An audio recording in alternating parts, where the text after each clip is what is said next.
नमस्कार बच्चों आप सभी का आज की मैथ्स क्लास में बहुत बहुत स्वागत है।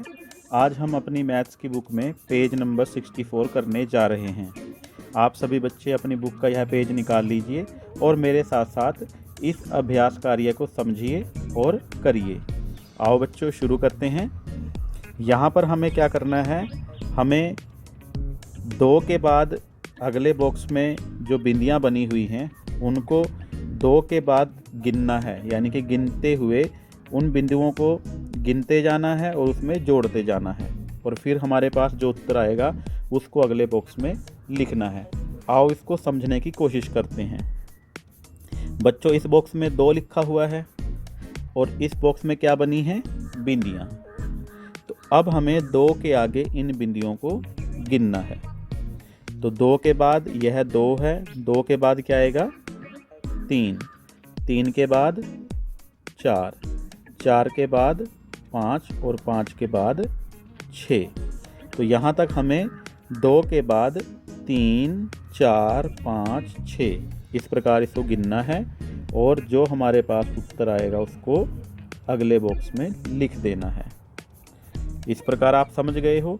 पहले हमारे पास जो अंक है उसको लेना है, फिर उसमें बिंदियों को जोड़ते जाओ और गिनते जाओ और बाद में जो उत्तर आएगा उसको आगे वाले खाली बॉक्स में लिख देना है। ठीक है बच्चों, आओ इससे समझते हैं। यहाँ क्या लिखा हुआ है 4 और इस बॉक्स में कितनी बिंदियाँ बनी हैं 3। तो अब हम 4 में इन 3 बिंदियों को जोड़ते हैं। 4 के बाद जब एक बिंदी से मिला देंगे 4 और 1 5, 5 और 1 6, 6 और 1 7। तो कितने बन जाएंगे 7। इस 7 को हम यहाँ पर लिख देंगे। ठीक है बच्चों, अब आपको कुछ ये समझ में आया है? चलो एक बार और देखते हैं ध्यान से।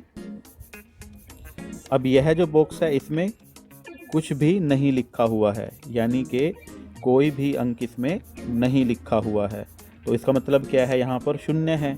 तो हमें 0 के बाद जो बिंदियां हैं उसमें जोड़नी है। तो अब यहाँ कोई अंक नहीं है तो हम पहला अंक यहीं से शुरू करेंगे।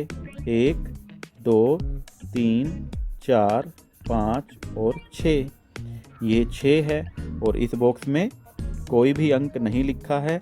तो यहाँ पर कोई भी अंक नहीं है, तो यहाँ पर 0 है। जब 6 में इसमें से कोई भी अंक नहीं जुड़ेगा तो क्या 6 ही आएगा। तो यहाँ पर हम 6 उत्तर भर देंगे। अब अगला सवाल देखते हैं। यहाँ पर इस बॉक्स में 3 लिखा हुआ है और हमें इन बिंदियों को 3 में जोड़ना है। ये कितनी है 1 2 3 4 5 है ना। तो शुरू करते हैं।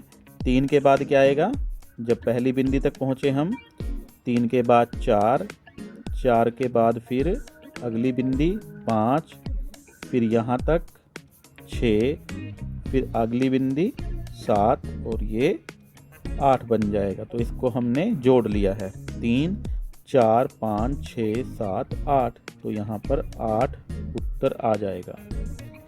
बच्चों आपको समझ में आ गया है? अब आगे देखते हैं। आगे हमारे पास एक सवाल बचा है। यहाँ पर क्या है, यहाँ पर इस बॉक्स में कोई भी अंक नहीं लिखा हुआ है। तो यहाँ पर क्या है 0 है, मतलब 0 है। अब यहाँ कोई अंक नहीं है तो उसके बाद हमें 2 बिंदियाँ इसमें जोड़नी है 1 2। तो इसको हम यहाँ पर, जब यहाँ कुछ भी नहीं है उसमें 2 जोड़ेंगे तो क्या बनेगा 2।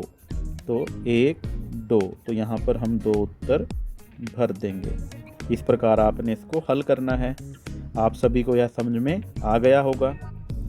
अब बच्चों एक बात और है कि हमारे यह जो बुक है, इस बुक के कोने पर हमेशा ही पैटर्न बने होते हैं, तो उनको भी आपने ध्यान से देखना है।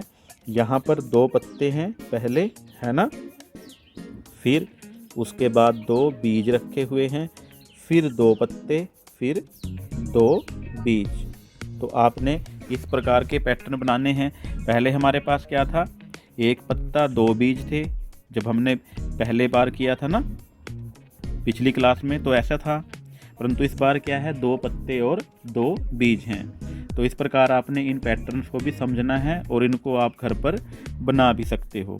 इसी प्रकार घर में जो अलग अलग वस्तुएं हैं घर में, जैसे चम्मच और कटोरी है, उसका प्रयोग कर सकते हो। ठीक है, उससे पैटर्न बना सकते हो। तो ऐसे आपने अलग अलग पैटर्न बनाने हैं, और जब आप पैटर्न बना रहे होंगे तो उसकी एक छोटी सी वीडियो बनाओ बच्चों, है ना। और वीडियो बनाओगे तो उसको ग्रुप में भेज दो, ताकि जब भी आपके टीचर उसको देखें तो वो समझ जाएं कि हमारे बच्चे घर पर काम करते हैं। तो आप सभी बच्चों ने इस कार्य को पूरा करना है। आप सभी बच्चों का बहुत बहुत धन्यवाद। Thank you very much and have a nice day. हंसते रहिए, मुस्कुराते रहिए।